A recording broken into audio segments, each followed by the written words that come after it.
मैं उसको ये बात गुजारिश करता हूं कि माना कि तुम क्षत्रिय थे, माना कि तुम जमीन तुम्हारी, राजवंश तुम्हारे, ये सच है, मगर अगर तुम सब कुछ थे तो तुम्हारे जज क्यों नहीं बने, प्रोफेसर क्यों नहीं बने, डॉक्टर इंजीनियर क्यों नहीं बने? ये मेरा सवाल है उनसे। इस आइडिया ऑफ इंडिया भारत के संविधान को बचाने का मतलब यह है कि वर्तमान परिदृश्य में आप सवाल खड़े करिए कि इस देश में जाति जनगणना क्यों नहीं होनी चाहिए।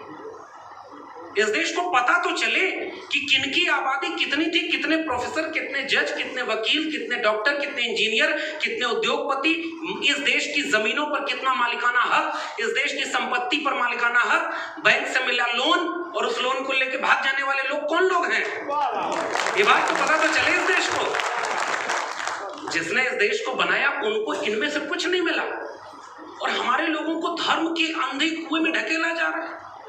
20-25 साल 30 साल पहले हम आधुनिकता की तरफ बढ़ रहे थे, वैज्ञानिक दृष्टिकोण की तरफ बढ़ रहे थे, यहां हम खड़े हैं। ये भारत के संविधान ने बनाया था क्या?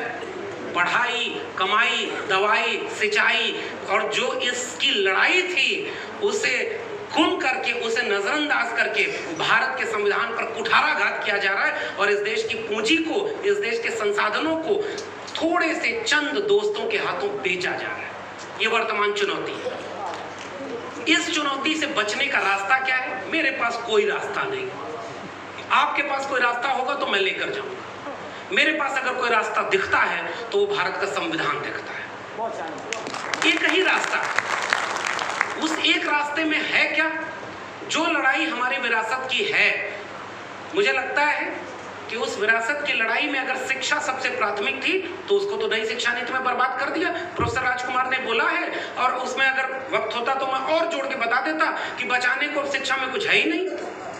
प्राइमरी स्कूल बर्बाद, डिग्री कॉलेज खुले हुए हैं वो सरकारी। मेरे जिले में 6 डिग्री कॉलेज थे sir, Vinod sir, 6 degree college सरकारी थे, उनमें लोग पढ़ते थे और आज की डेट में 12 उसमें विभाग ऐसे, 12 कुल विभागों में से 10 विभाग ऐसे जिसमें एक भी परमानेंट फैकल्टी नहीं। मैं दिल्ली विश्वविद्यालय से आता हूं और 10,000 शिक्षकों में से 5,000 शिक्षक, 6,000 एडहॉक हैं। मैं खुद 12 साल से एडहॉक हूं।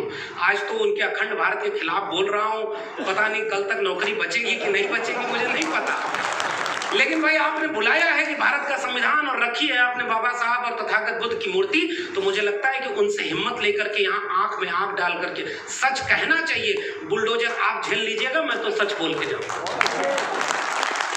तो उस शिक्षा में असल में बचाने को कुछ है ही नहीं और चूंकि शिक्षा बर्बाद होगी इसलिए एक अनियंत्रित अपढ़ कुपढ़ बेरोजगारों की भीड़ तैयार हो गई है जिसको काम देना है, इसलिए उसको सांप्रदायिकता की आग में झोंका जा रहा है।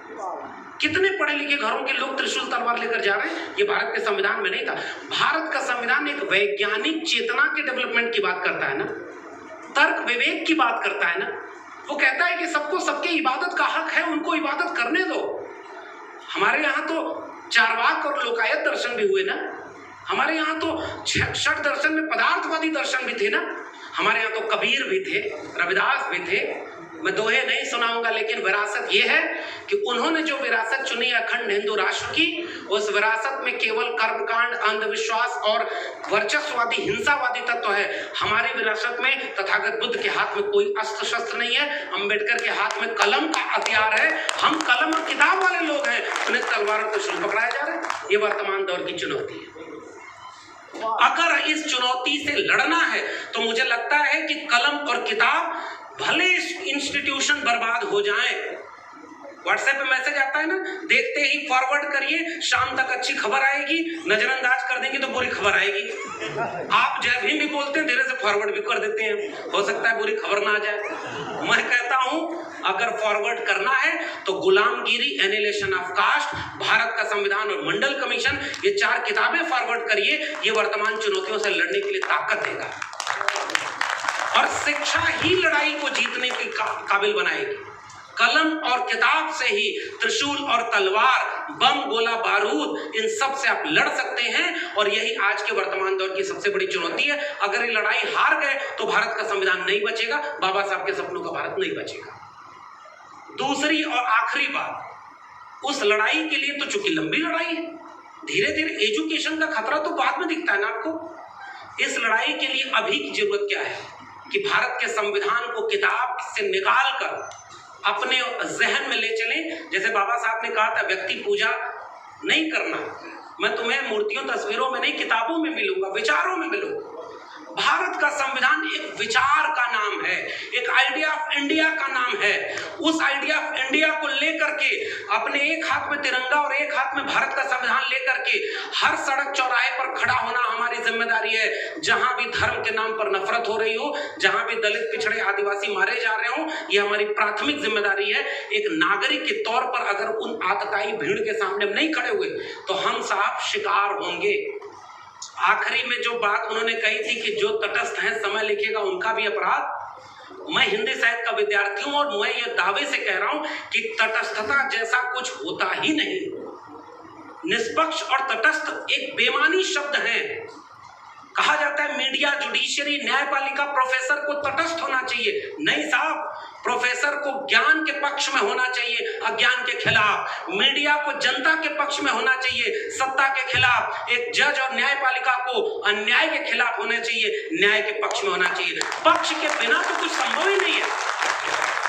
इसलिए आज जरूरत इस बात की है, हमारी खामोशी सत्ता को ताकत देती है। इस देश की बहुसंख्यक आवाम अहिंसक है। तथागत बुद्ध सत्य और अहिंसा का नाम है।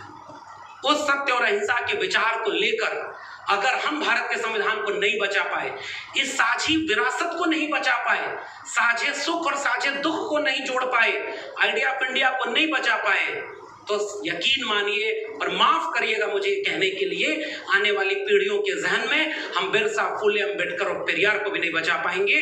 बाबा साहब के इस जन्मोत्सव के उपलक्ष्य में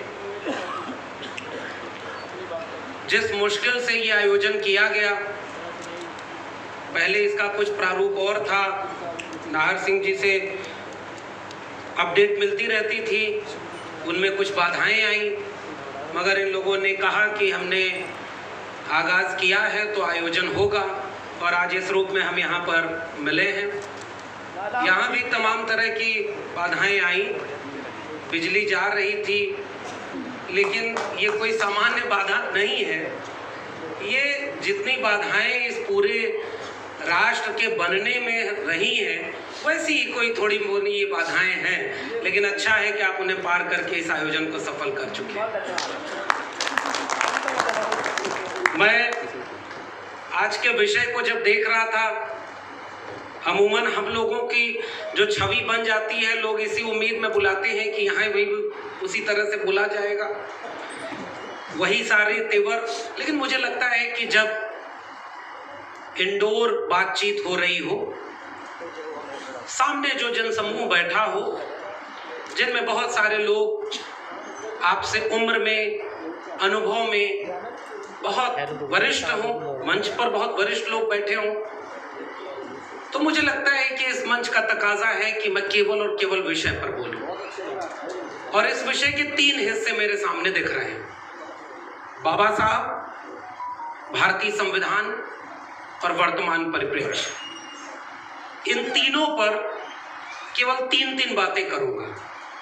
आखिरी में या कमोबेश आखिरी में बोलने का एक नुकसान ये होता है कि समय कम मिलता है, फायदा ये होता है कि जो आपको कहना होता है वो पूर्व के वक्ता कह चुके होते हैं, तो बहुत सारी बातें हमारे पूर्व के वक्ताओं ने कह दी।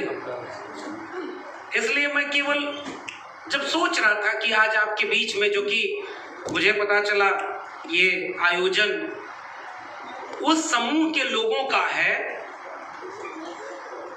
जिन्होंने जो अपना पेशा चुना है, वो पेशा ही संविधान की रक्षा का है।